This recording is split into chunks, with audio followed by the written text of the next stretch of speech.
Hello everyone, and welcome back to another video. My name is Dave, and this is Stoke City 101. In today's video, we're going to be reviewing the away win at Southampton, as well as taking a look at another fan's view on their player of the match. So, let's get into the video. To begin with, I'm just going to run over what I thought of our overall performance.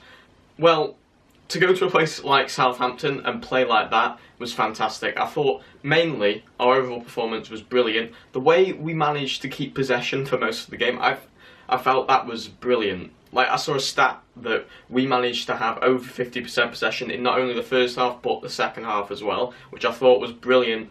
I know it wasn't like overly, like we didn't have lots of possession, but to get more than half of the possession in the game away at a place like Southampton was brilliant. And we managed to do what I said in the preview. We managed to keep them off the ball, and it didn't really, they didn't do anything with it. They got towards the box, but when they got into the box, they did nothing. They didn't really have any shots like that really troubled Jack Butland in goal. For most of the game, he didn't really have that much to do. So I felt that the way we set out and the way we went to play the game was very, very good. And Southampton were never ever in the game.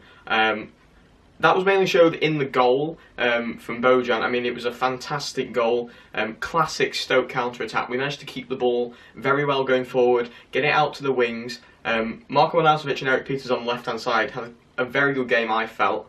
Especially Eric Peters. He's becoming one of my favourite players in the Stoke City side because he just bombs forward and his defensive presence is brilliant as well. He's equally good going forward or staying back. And the cross he put in towards Bojan was fantastic, just in front of the defender, but not too much so Bojan wasn't offside, but he managed to just slip in, and the flick for the goal. I don't think anyone else really could have done that in this Stoke side. I think Bojan's the only man that really has that outstanding quality. Even the tenacity to just go and do that was fantastic, and it was an amazing goal from Bojan. And it really capped our performance. It really showed what we can do now as a side, and the attacking four. John Walters not so much. I didn't feel he was that much in the game, but the forward midfield three of Arnautovic, Bojan, and Shaqiri were fantastic. Even Afellay when he came on was amazing as well.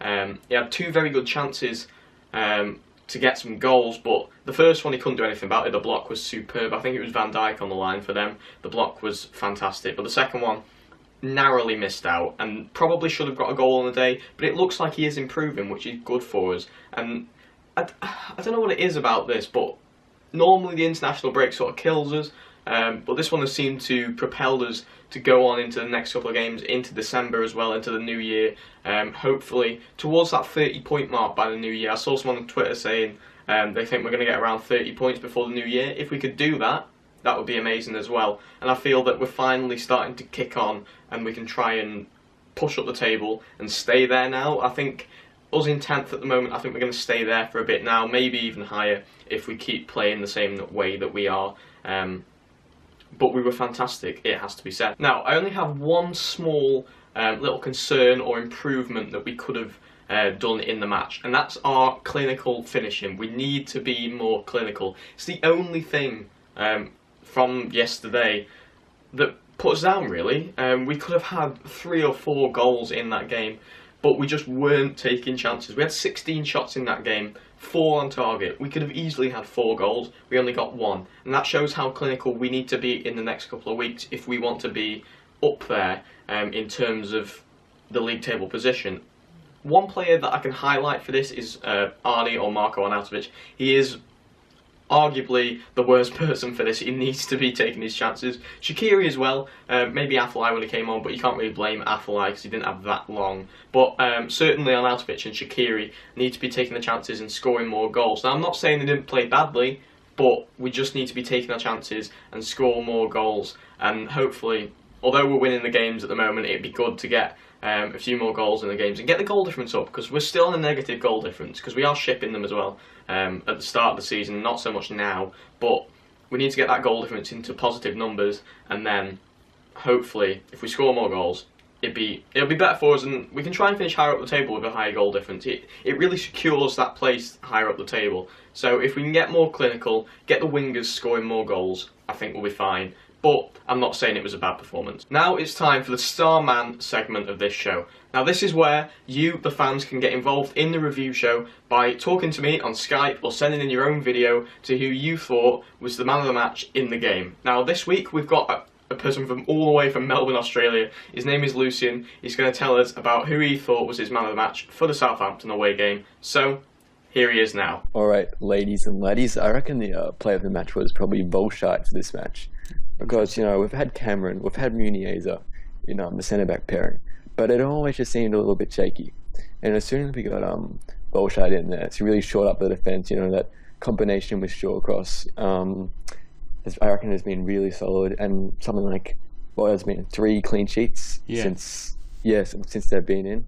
I mean, it just made all the difference to the team, because we were just shipping a crazy amount of goals at the start of the season, and I just think this has made all the difference. Yeah. You talk about Shawcross coming back in. Do you think because when Shawcross wasn't in the team, I thought Volshide was a bit. He wasn't. He was all right, but he wasn't doing it. Do you think Shawcross has had an influence since he's come back into the team on Volshide's performance as well? Yeah.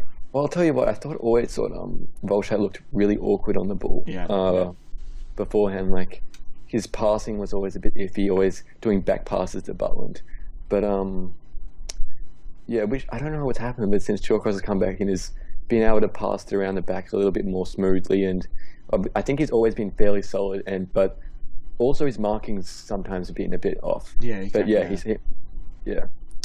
seems a better player now, for sure. So I just want to say again, thanks Lucian for getting involved in the video. Again, if you guys at home, or if you're watching this and you're a Stoke fan and you want to get involved in this, hit me up on Twitter. I'll leave it here, and it's also in the description down below as well. So if you want to get involved, I want to try and get as many fans as possible each week, giving me their views from anywhere in the world. Like you see, Lucian, he was from Melbourne. Anywhere in the world, I do not mind. Whether you want to Skype me or send me a video, or even just tweet me, I'm not bothered. Just let me know, and I'll try and get you into the video. But I'd like to try and get as many people as possible. So, cheers again, Lucian. So, that is the end of my Southampton review, guys. If you did enjoy the video, leave a like down below, because that really helps me out, shows you guys are enjoying the content. Also, leave a comment down below. Did you agree with my points in this video, or do you have anything different to say to me, whether you disagree with anything, or just anything different to what I may have said in this video? Let me know in the comments down below, because I'd love to read those. Also, if you are new and you do enjoy the content, be sure to hit the subscribe button down below, because that'll help me out a lot and shows that people want to stick around and see more content. So, until next time, guys, see you then.